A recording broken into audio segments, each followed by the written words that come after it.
Tuhanlah perlindunganku, kendati goncang semesta. Tuhanlah perlindunganku, baik siang maupun malam gelap. Tuhanlah perlindunganku, niscaya takutku lenyap. Tuhanlah perlindunganku.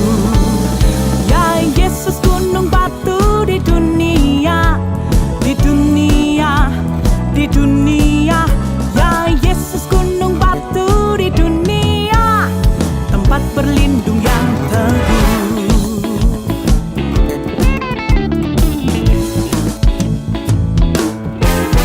Di badai topan dunia, Tuhanlah perlindunganku, kendati goncang semesta.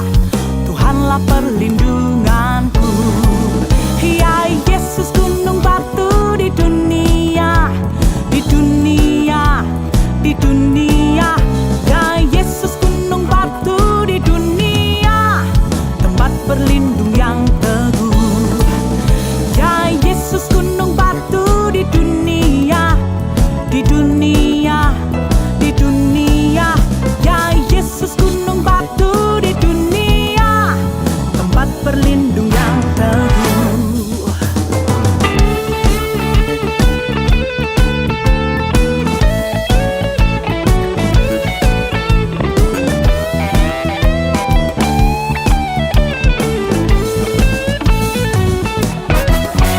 Ya Yesus, gunung batu di dunia, di dunia, di dunia.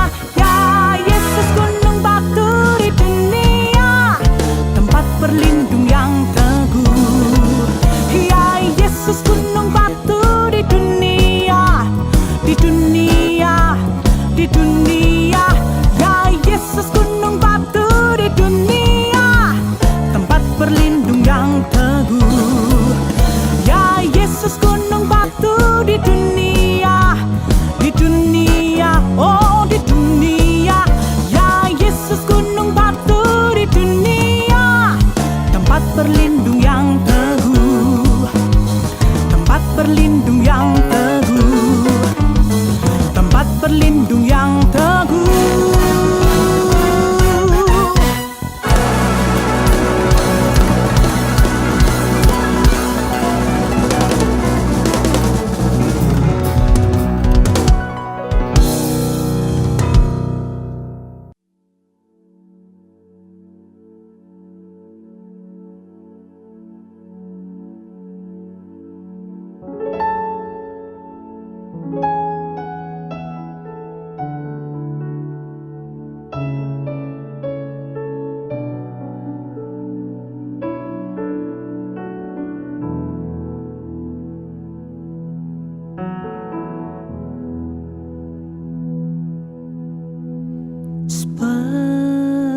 Seperti rusa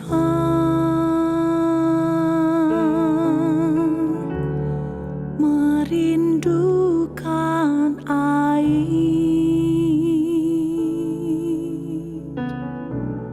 begitulah jiwaku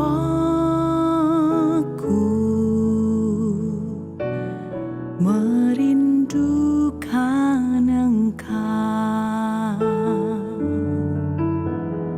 Ku berharap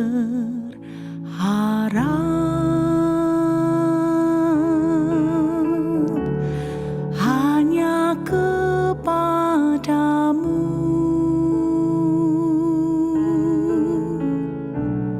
Ku sembah Kau Allahku,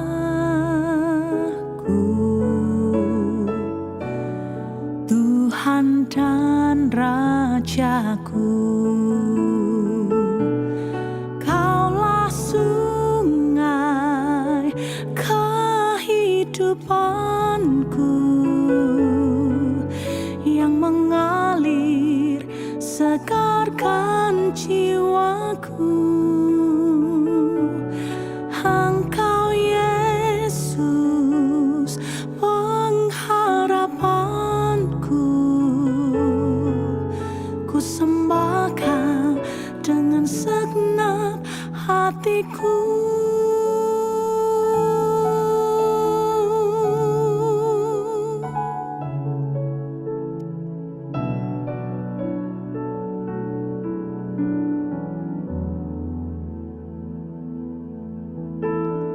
Ku berharap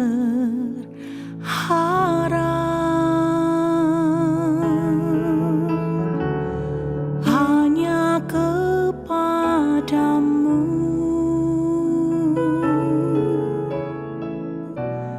Ku sembah Kau Allahku, Tuhan dan Rajaku.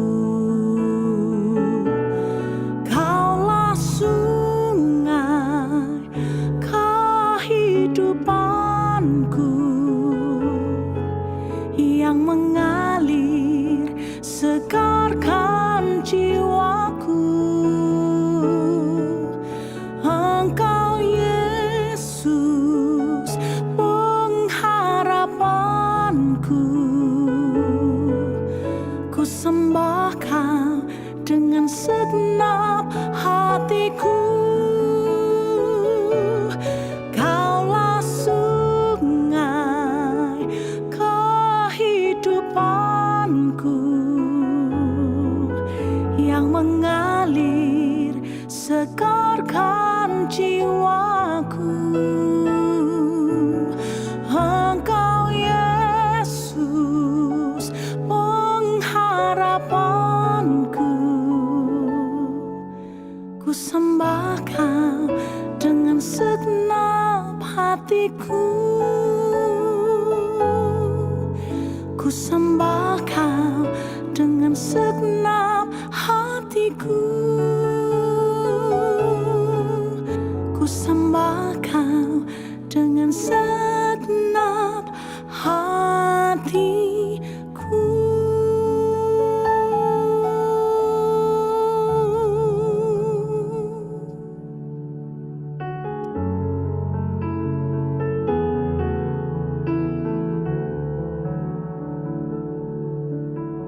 Ku mau sembah Kau,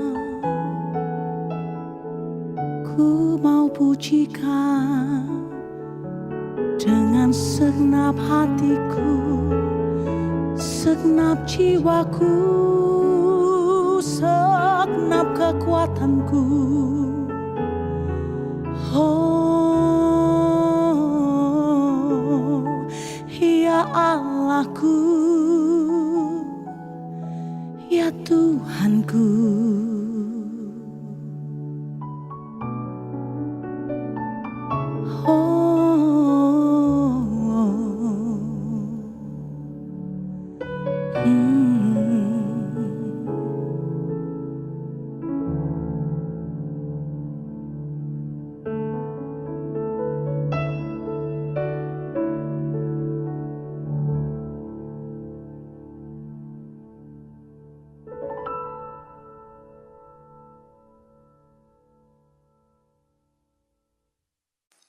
Shalom saudara sekalian, salam sejahtera dalam kasih Tuhan kita Yesus Kristus. Yang saya kasihi jemaat GSKI Betani Nginden, Manyar, Sukomanunggal, Citraland, dan seluruh cabang di Surabaya.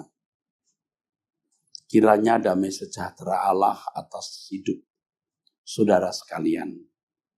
Di tengah-tengah suasana COVID-19, kita tetap memandang Tuhan dan belajar kebenaran Tuhan untuk hidup sebagai anak-anak Allah, sekaligus persiapan untuk memasuki kehidupan yang sesungguhnya.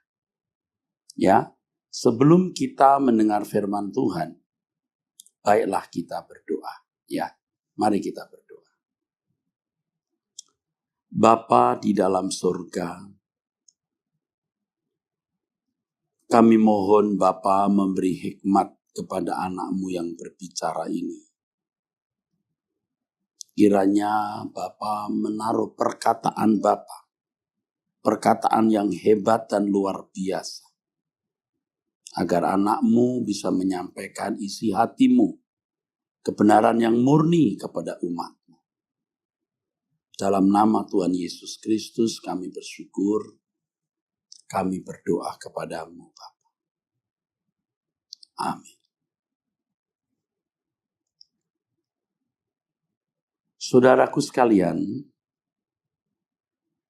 tidak henti-hentinya, tidak habis-habisnya, saya mengingatkan saudara bahwa manusia itu makhluk kekal. Harus diingat bahwa kita makhluk yang memiliki kesadaran abadi. Jadi walaupun tubuh kita mati, fisik kita dikubur, tetapi kesadaran kita itu kekal, saudara. Jadi ketika manusia meninggal dunia, tubuh kita ini mati, roh kita dibawa ke satu tempat yang disebut Hades. Ini sebuah tempat yang menampung roh orang meninggal sebelum dibangkitkan. Yang di dalam bahasa Inggris disebutkan sebagai intermediate state, tempat penampungan sementara. Memang ini hanya istilah, saudara. Tetapi itulah sesungguhnya Hades. Atau dalam bahasa Ibraninya Sheol. Orang yang meninggal itu ada di Hades. Sambil menunggu saat di mana manusia dibangkitkan. Dan saudaraku sekalian,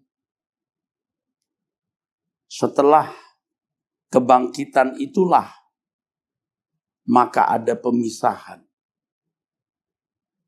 Ada orang-orang atau manusia-manusia yang akan dibawa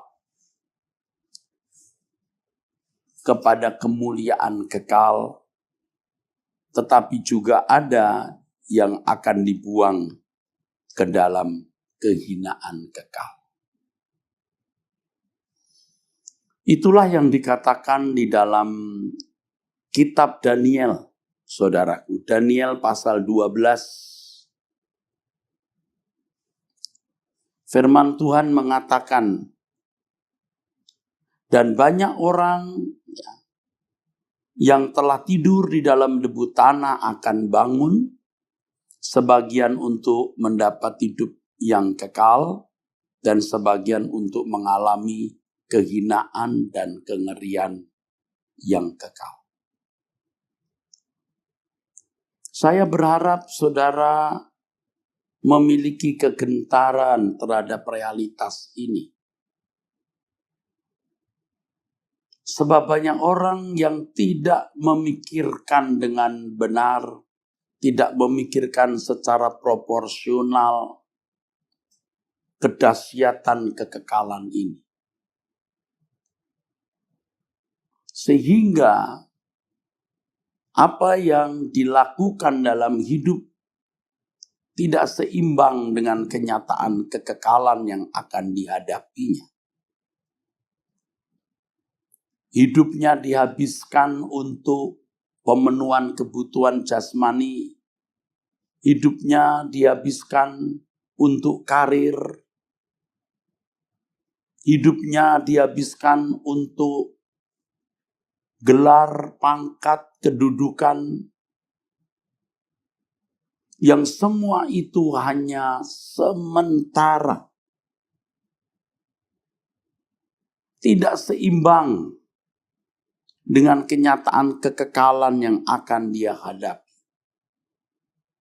Tidak seimbang dengan kenyataan yang manusia akan hadapi, yaitu kekekalan. Bukan tidak boleh karir, bukan tidak boleh bisnis, bukan tidak boleh memiliki kedudukan, pangkat, gelar, dan semua keberhasilan karir. Justru mestinya orang percaya memiliki keberhasilan di sini. Memaksimalkan potensi, bekerja keras, Karena itu adalah bagian dari pengabdian kita kepada Tuhan, atau bentuk nyata dari pengabdian kita kepada Tuhan. Tetapi tujuan hidup kita bukanlah suksesnya karir, bukanlah banyaknya harta, tingginya pangkat, banyaknya gelar, luasnya kekuasaan. Bukan itu tujuan kita. Tujuan hidup orang percaya hanya satu sebenarnya. Mempersiapkan diri layak menjadi anggota keluarga kerajaan surga. Ini yang harus mencengkeram jiwa kita, saudaraku. Harus mencengkeram jiwa kita. Inilah yang mestinya menyita pikiran dan seluruh hidup kita. Kalau kita melakukan segala sesuatu, apakah itu studi, karir, rumah tangga, bisnis, dan lain sebagainya. Semua itu sebagai ekspresi atau wujud pengabdian kita kepada Tuhan, yang mana suatu hari kita akan berdiri di hadapan pengadilan Tuhan dan mempertanggungjawabkan apa yang kita lakukan selama hidup di bumi ini. Hidup ini tidak gratis, saudaraku. Jangan seperti orang-orang yang tidak berakal, yang sebenarnya filosofi hidupnya adalah mari kita makan dan minum sebab besok kita mati. Itu filosofi hidupnya. Memang tidak diutarakan atau tidak diucapkan dengan kata-kata. Tetapi perilakunya menunjukkan demikian. Dan ini filosofi, firasat, maksud saya isyarat hidup, prinsip hidup hewan. Filosofi, naluri dari hewan. Makan, minum, mati. Dan biasanya hewan prinsipnya adalah homo homini lupus. Ya, bagaimana bisa makan sesamanya? Homo homini lupus artinya manusia menjadi serigala bagi sesamanya. Dan inilah fakta yang tidak bisa dibantah yang terjadi dan berlangsung di dalam kehidupan. Kita menjadi korbannya, kita juga bisa menjadi pelakunya. Saudara, kita makhluk kekal. Kita bukan hewan. Jangan terbawa oleh filosofi, prinsip, dan naluri hidup manusia di sekitar kita. Mari kita makan minum sebab besok kita mati. Nah, pada dasarnya banyak orang-orang Kristen yang sebenarnya telah terpenjara dengan filosofi hidup itu. Karena kurangnya pengertian akan kebenaran, maka mereka tersandera dengan filosofi hidup itu. Ada orang yang tersandera oleh kekayaan, ada orang yang tersandera oleh obsesi berkuasa, ada yang tersandera oleh kehormatan, kebanggaan, bergelar. Ada yang terikat dengan libido, seks. Yang hidup hari-harinya hanya untuk kepuasan jasmani, fisik. Ini naluri hewan, bukan naluri manusia. Hewan itu bisa hidup dalam siklus habitatnya. Manusia tidak sama dengan hewan. Kalau hewan tidak bisa tidak hidup di dalam lingkaran atau siklus kehidupan sesuai dengan habitatnya dan mereka tidak bisa keluar dari habitat itu. Beda dengan manusia. Manusia memiliki kehendak bebas. Bagaimana manusia mewarnai, mengelaborasi hidupnya. Dan manusia yang diciptakan segambar dengan Allah, manusia yang diberi kemampuan untuk mewarnai hidupnya, untuk mengisi hidupnya sesuai dengan maksud tujuan hidup itu diciptakan oleh Allah. Nah, inilah saudaraku, akibat kejatuhan manusia ke dalam dosa yang dikatakan dalam Roma pasal 3 ayat 23, manusia kehilangan kemuliaan Allah. Di dalamnya termasuk manusia tidak memiliki pengetahuan yang benar bagaimana menjalani hidup seturut sesuai dengan maksud kehidupan itu diciptakan oleh Allah. Itulah sebabnya ada pelayanan rohani yang adalah pelaksanaan dari amanat agung Tuhan Yesus, jadikan semua bangsa muridku. Artinya sama dengan jadikan mereka semua hidup seperti kamu yang sudah menjadi muridku. Kamu yang melihat hidupku, kamu yang mencontoh, meneladani hidupku, ajar sekarang orang untuk menjalani hidup seperti hidup yang kau jalani, di mana kau telah melihat aku dan menjalani hidup seperti yang kujalani. Itulah sebabnya Paulus bisa berkata, ikutilah teladanku, sama seperti aku ikut teladan Kristus. Hidup kita yang 70 tahun ini, saudara, ini mengerjakan kekekalan. Mengerjakan kehidupan yang tidak terbatas di dalam kekekalan. Kalau Tuhan Yesus berkata, jadikan semua bangsa muridku, Tuhan Yesus mengendaki agar orang percaya memiliki hidup seperti hidup yang dia jalani. Yang oleh karenanya Allah Bapa memuliakan dia. Yang oleh karenanya Bapa memberi kemuliaan kepadanya. Dan di dalam Roma pasal 8 ayat 17, firman Tuhan mengatakan kalau kita adalah anak, maka kita juga adalah ahli waris. Maksudnya orang-orang yang berhak menerima janji-janji, ya, yang akan diterima bersama dengan Yesus. Hebat toh, luar biasa. Menerima janji Allah yang diberikan baik kepada Yesus maupun orang percaya yang menderita bersama-sama dengan Dia. Saudara, terus terang saudara, saya gelisah. Saya sering upset, ya, melihat kenyataan banyak orang Kristen yang tidak menyadari betapa berharganya hidup ini.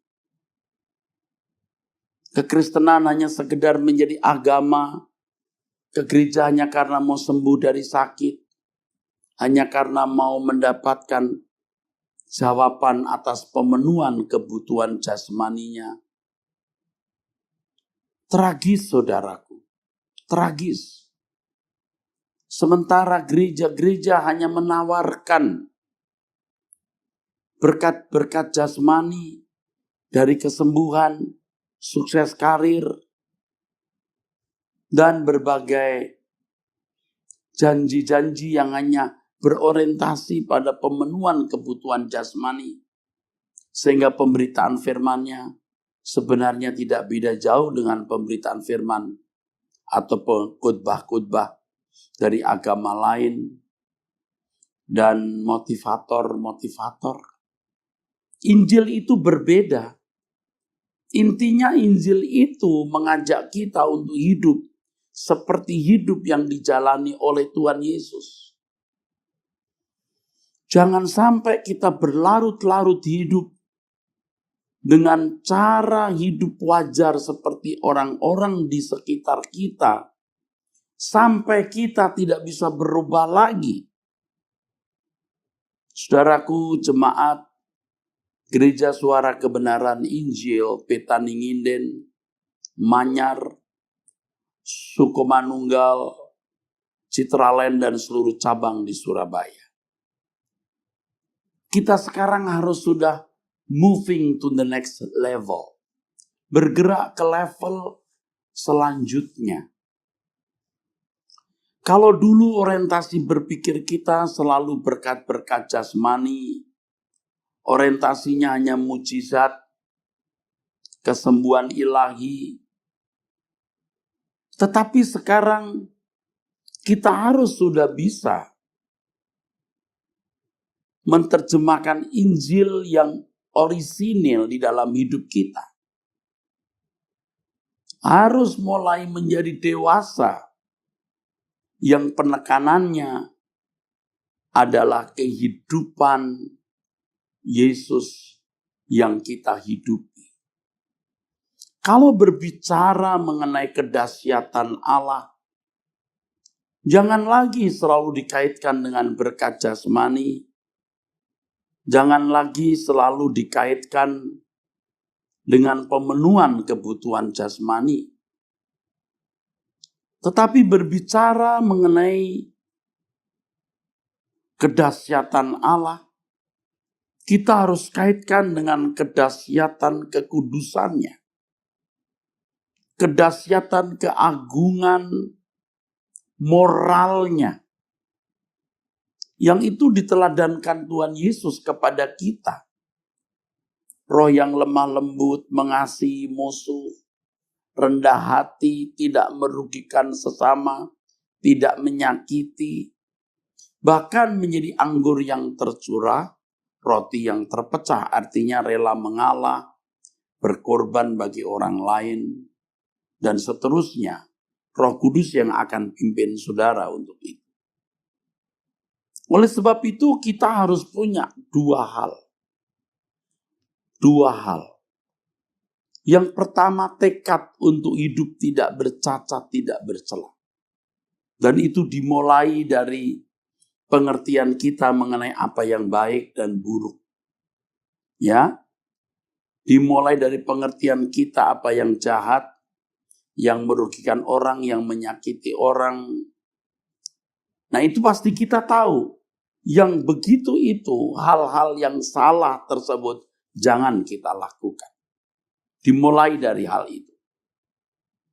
Lalu selanjutnya Tuhan akan pimpin kita untuk memasuki sebuah kehidupan yang tidak bercacat dan tidak bercela.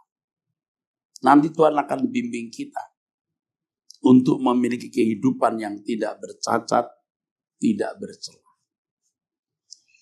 Jadi sebenarnya kedatangan Tuhan Yesus, saudaraku, memberi kepada kita sebuah kesempatan di mana manusia dapat sempurna seperti Bapa. Allah Bapa kita, atau serupa dengan Tuhan Yesus, model anak Allah yang harus kita kenakan. Saudara,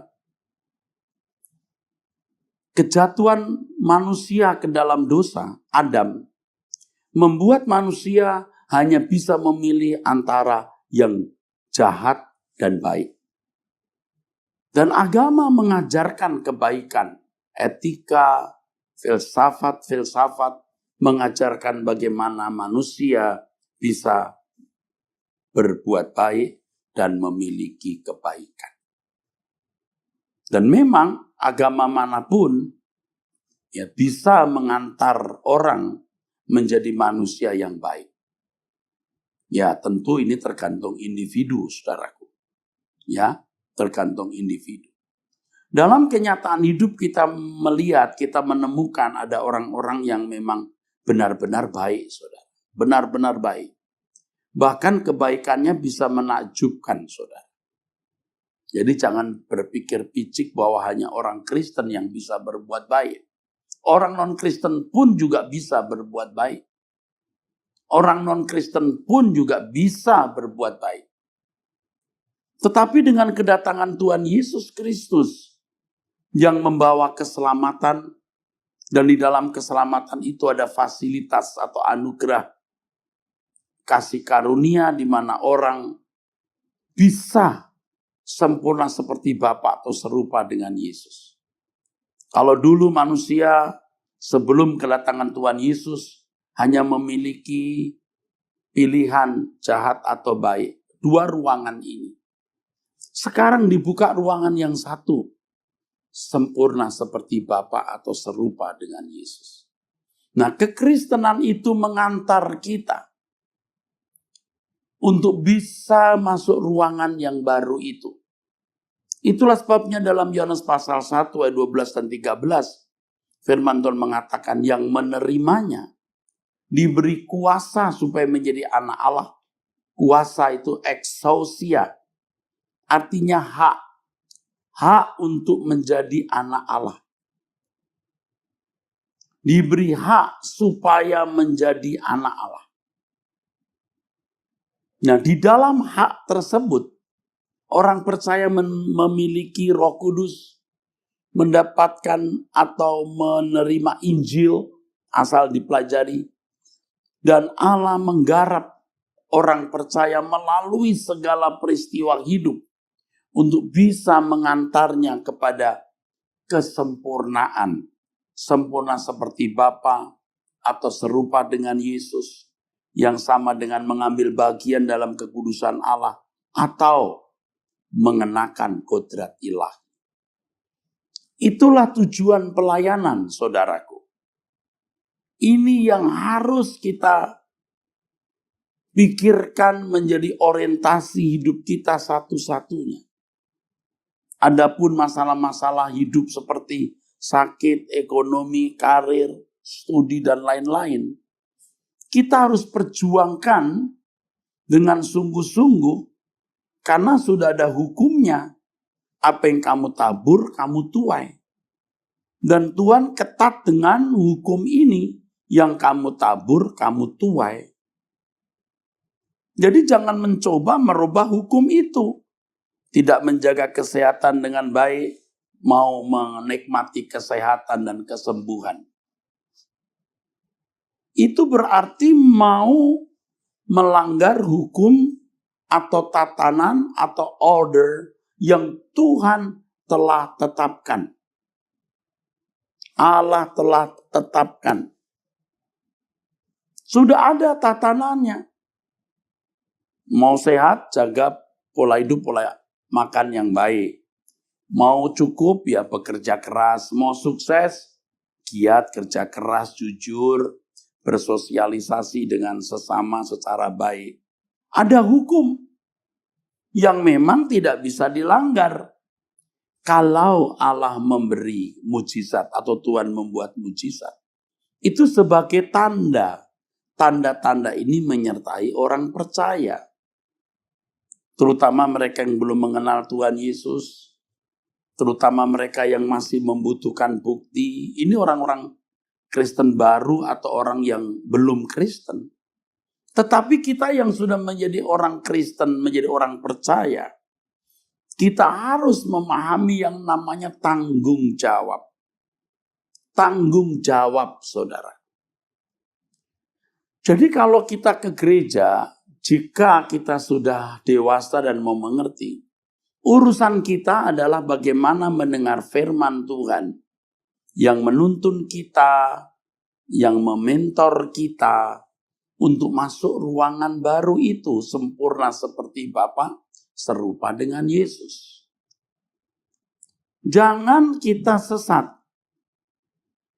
Jangan orientasi berpikir kita tertuju kepada pemenuhan kebutuhan jasmani. Yang mana Tuhan jelas berkata, Bapakmu sudah tahu kamu membutuhkannya. Loh, kalau Bapak sudah tahu membutuhkan, kenapa mesti kamu minta? Yang ada adalah saudara bekerja keras, bekerja giat, dan bertanggung jawab. Itu yang benar. Nah, menjadi salah ketika gereja seakan-akan menawarkan solusi mudah untuk menyelesaikan pemenuhan kebutuhan jasmani itu. Apakah doa, kesembuhan, apakah pemutusan kutuk-kutuk kemiskinan, doa untuk sukses berhasil. Kalau hal ini terjadi atau dilakukan gereja 40-50 tahun yang lalu, Tuhan mentolerir. Betul. 30 tahun yang lalu pun Tuhan masih mentolerir. Mungkin 20 tahun yang lalu Tuhan masih mentolerir sedikit. Tapi sekarang dunia sedang mau tenggelam dalam kehancuran.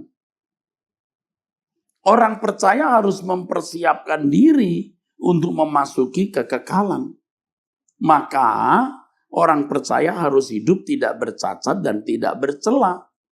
Dimulai dulu dari hal-hal yang saudara pandang salah atau keliru yang saudara tidak boleh lakukan. Jangan lakukan. Jelas Tuhan menghendaki kita tidak melakukannya. Allah menghendaki demikian itu, saudaraku. Jelas. Lalu nanti saudara akan masuk pada kesempurnaan. Seiring dengan kebenaran firman Tuhan yang saudara pahami, seiring dengan kebenaran firman yang merubah cara berpikir saudara, saudara bisa memiliki kepekaan. Memiliki kepekaan, sensitivitas. Sensitif untuk mengerti kehendak Allah apa yang baik, yang berkenan dan yang sempurna. Nah ini yang Tuhan kehendaki itu ini. Apa yang baik, yang berkenan, dan yang sempurna. Ini yang Tuhan kehendaki, saudaraku sekalian. Dan Tuhan akan memberikan kita tuntunan, bimbingan oleh Roh Kudus sampai pada level itu, pencapaian itu. Makanya gereja harus memberitakan Injil, mengajarkan Injil yang murni. Ya, dengan adanya COVID-19 ini, di mana manusia mengalami begitu banyak kesulitan, bahkan ancaman kematian, kita mestinya sadar betapa rentannya hidup ini, betapa fragile-nya hidup ini, rentan. Ya, tidak bisa kebaktian seperti biasa berkerumun. Supaya kita tahu bahwa ibadah yang sesungguhnya itu bukan hanya di gereja. Bagaimana kita menjalani hidup sehari-hari itu ibadah yang sejati, mempersembahkan tubuh sebagai korban yang hidup, kudus, dan yang berkenan. Jadi mari kita memeriksa hidup kita. Hidup kita ini sudah bersih, benar atau tidak, atau belum. Pikiran bersih, hati bersih, setiap kata kita itu tidak melukai orang, menjadi berkat. Coba dimulai dari apa yang saudara pandang baik, lakukan itu. Yang jahat jangan lakukan. Terus belajarlah kebenaran firman Tuhan yang mempertajam pikiran kita untuk mengerti kehendak Allah apa yang baik, yang berkenan, dan yang sempurna. Itulah sebabnya saudaraku sekalian, gereja kita yang namanya gereja suara kebenaran. Maksudnya adalah kebenaran itu yang memerdekakan. Ya. Yohanes pasal 8 ayat 31 dan 32. Kalau kamu tetap dalam firman-Ku, kamu benar-benar adalah murid-Ku. Kamu akan mengenal kebenaran dan kebenaran itu akan memerdekakan kamu. Jadi di masa COVID ini kita memiliki kesempatan banyak untuk mendengarkan firman Tuhan ya di YouTube. Kita harus memilih pembicara yang benar, pembicara yang mendewasakan. Tentu kalau kita ada di GSKI, coba saudara mendengar khotbah saya sebagai ketua sinode.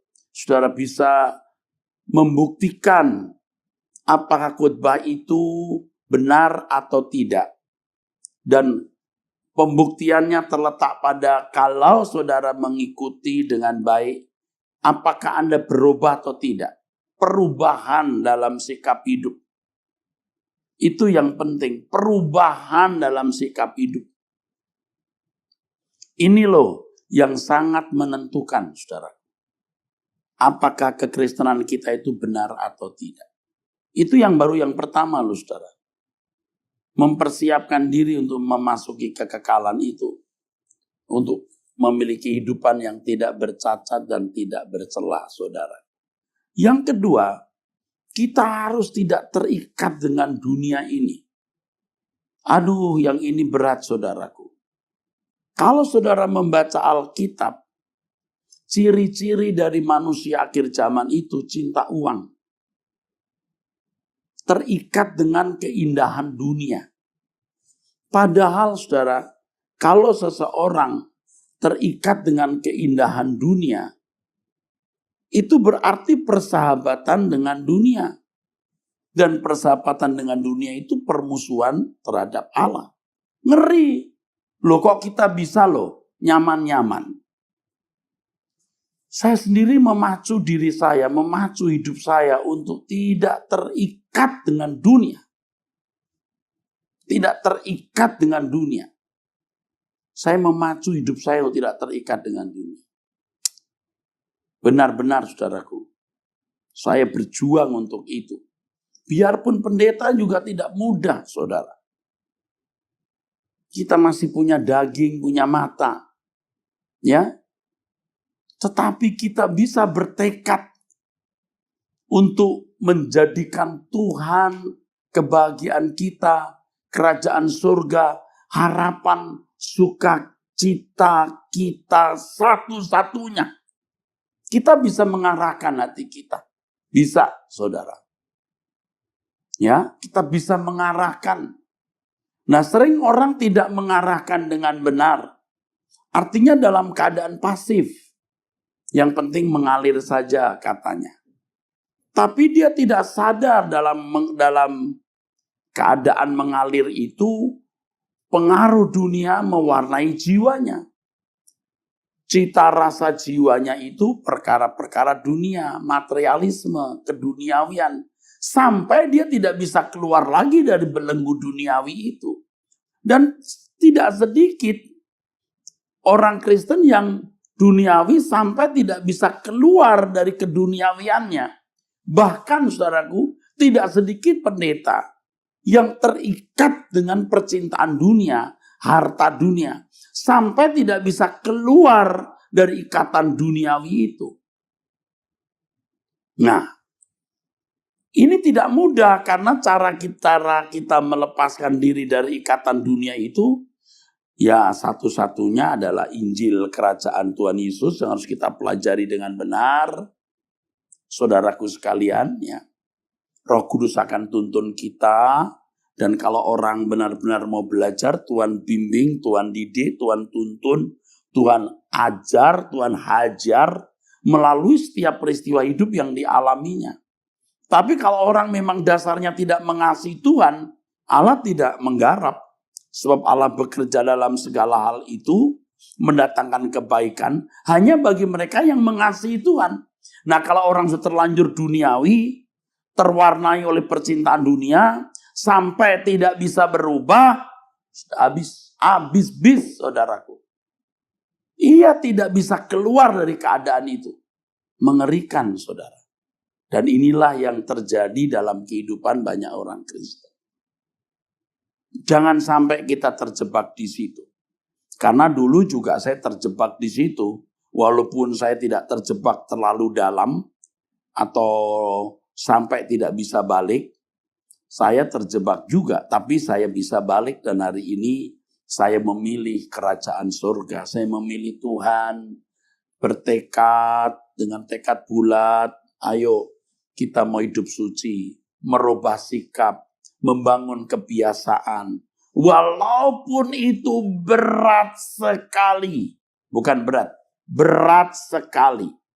Tetapi kita memilih saudaraku untuk hidup di dalam kekudusan dan kesucian Allah. Dan kita memilih untuk tidak menikmati dunia. Jadi kalau kita diberi Tuhan berkat jasmani, rumah, mobil, dan lain-lain, ya kita nikmati. Demi kepentingan kerajaan Allah. Karena rumah kita itu di surga. Kenikmatan kita itu nanti. Jadi bukan berpikir bahwa inilah kesempatan hidup. Aku harus menikmatinya sebanyak-banyaknya. Membuat hidupku berbunga sebesar-besarnya, berbunga seindah-indahnya. Bukan. Semua yang kumiliki hari ini, kunikmati dalam batas di mana saya tidak terikat dengan apa yang kunikmati, dan aku memiliki harapan hanya menikmati Tuhan dan kerajaannya. Makanya saudara, kita harus sediakan waktu untuk bertemu dengan Tuhan setiap hari minimal 30 menit. Kita harus benar-benar membuktikan bahwa Allah itu hidup, Allah itu nyata, Allah itu ada. Kita harus benar-benar membuktikan dengan sungguh. Nah, baru kita bisa mengalami kenyataan bahwa kekristenan itu jalan kebenaran yang sejati melalui Tuhan Yesus Kristus. Saudaraku sekalian, jangan sampai ya kita binasa. Jangan anggap remeh kekekalan itu. Kekekalan itu mengerikan, saudara. Jangan anggap remeh. Jemaat Gereja Suara Kebenaran Injil atau GSKI Betani Nginden, Manyar, Sukomanunggal, Citraland, dan seluruh cabang di Surabaya. GSKI Betani Nginden, Manyar, Sukomanunggal, Citraland, dan seluruh cabang di Surabaya adalah gereja kita yang terakhir. Ibaratnya the last train. Ini adalah kereta api kita yang terakhir. Dan tujuan kita, stasiun kita hanyalah langit baru, bumi baru, kerajaan surga. Dengan gembala sidang Bapak Pendeta Aswin, yang Tuhan telah tunjuk dan pasti ini tidak kebetulan. Kita harus dukung. Kita doakan. Ya, melewati begitu banyak pergumulan berat. Tuhan telah menolong kita. Saudaraku, saya tidak kompromi dengan dosa, tidak kompromi dengan ketidakjujuran, tidak kompromi dengan kebengkokan hati. Saya tahu bahwa Tuhan memang menetapkan Pendeta Aswin sebagai gembala sidang GSKI Betani Nginden, Manyar, Sukomanunggal, Citraland, dan seluruh cabang di Surabaya. This is your last train. Our last train. Ini kereta api kita yang terakhir. Tempat kita menyambut kedatangan Tuhan Yesus. Kita mau belajar di gereja ini. Belajar mengenal kebenaran, menjadi anak-anak Allah yang berkenan kepada Tuhan. Dukung dalam doa gembala sidang saudara dan gembala-gembala atau koordinator-koordinator wilayah masing-masing, doakan. Dan saudara pasti tahu nomor rekening dari gereja kita ini. Sisihkan, bukan sisakan, sisihkan. Agar di tengah COVID, di mana gereja membutuhkan begitu banyak biaya untuk maintenance dan lain-lain, kita dukung. Ya, kiranya pemberitaan firman Tuhan ini memberkati kita sekalian. Mari kita berdoa. Bapa di dalam surga, memberkati gerejamu, Gereja Suara Kebenaran Injil, Betani Nginden, Manyar, Sukomanunggal, Citraland, dan seluruh cabang di Surabaya. Jadikan ini tempat kami mengenal Engkau dan dipersiapkan masuk kerajaan surga. Bapa, tolong agar jemaat-Mu menjadi jemaat yang benar-benar dipersiapkan untuk memasuki kerajaan surga. Kami serahkan Bapak Gembala Sidang kami, Bapak Pendeta Aswin, Bapak beri hikmat marifat dan tuntunan. Kami serahkan para hamba-hamba-Mu, koordinator-koordinator di setiap kebaktian ini. Bapa beri hikmat, pencerahan, pembukaan rahasia firman-Mu dan pengertian-pengertian kebenaran. Agar mereka menjadi teladan-teladan kehidupan nyata kehidupan Yesus yang dihidupkan dalam hidup hamba-hambamu ini. Terima kasih, ya Tuhan, ya Allah Bapa kami. Dalam nama Yesus Kristus kami bersyukur, kami berdoa. Amin. Demikianlah pemberitaan firman Tuhan, saudaraku, dari saya. Sampai jumpa di lain kesempatan. Tuhan memberkati.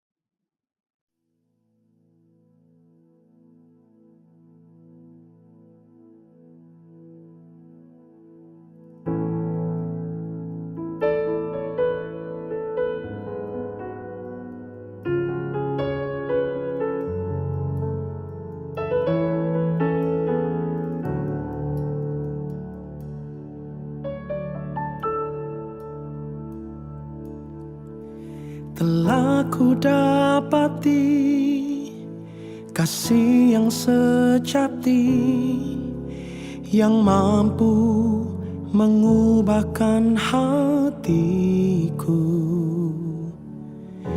Kasih yang kau beri jauh melebihi segalanya di dalam hidupku. Ku berikan semua yang berharga, semua yang mulia, semua yang terbaik dari hidupku. Hanyalah bagimu, hanyalah untukmu, hanyalah bagi kemuliaanmu.